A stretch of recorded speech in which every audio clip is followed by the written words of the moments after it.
The reopened inquest, presided over by Judge Daniel Petersen, comes after years of lobbying by the Haron family for justice. In opening submissions, the NPA said this inquest court will be required to ascertain the cause of death and whether there's prima facie evidence which amounts to an offence on the part of any person. A first apartheid-era inquest in 1970 has been described as biased. Lord, it is hardly surprising then that the first inquest presided over by Additional Magistrate J.S.P. Kun concluded that nobody was to blame for Haron's death. He accepted the police claims without question. Magistrate Kun played his role in the facade of justice that unfolded in the Cape Town Magistrates Court between February and March 1970.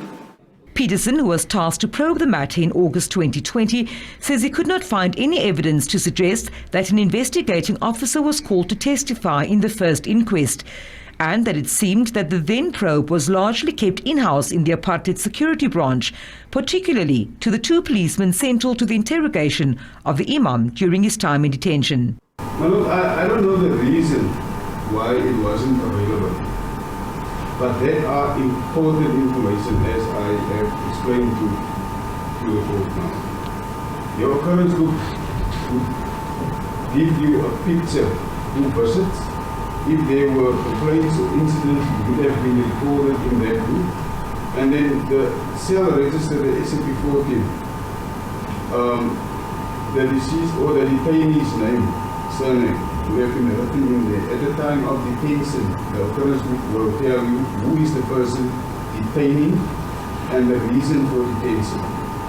And if there are possibly instructions with it, it would have appeared in that occurrence register. He further testified that only one of the police officers who were directly or indirectly linked to the Imam is still alive. He is expected to testify later in the inquest. For us again, it's not just about us as a family, it's about us as a nation, it's about you all here as journalists, telling the truth and saying it the way it is. Nou, hulle sê soos kappie spyker op die kop, the pun in that. So at the end of the day, justice, we want justice before peace. For us as a family, it will never bring complete closure, but it will bring some kind of satisfaction, if we hopefully the judge must overturn the 1970 inquest. We just want that to happen. But even so, if the 1970 inquest is overturned, we want the actual facts. So do your work and do your homework. You get paid for it, don't you? You get paid for your work. So at the end of the day, and do it right, because we're not going to have a second chance. It is what it is. Activists and community leaders have supported the family at court. This is a very important case.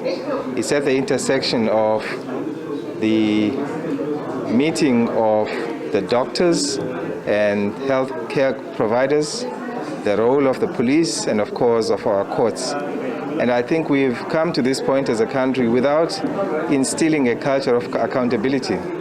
And hopefully by dealing with these cases, we can reinstill a culture of accountability.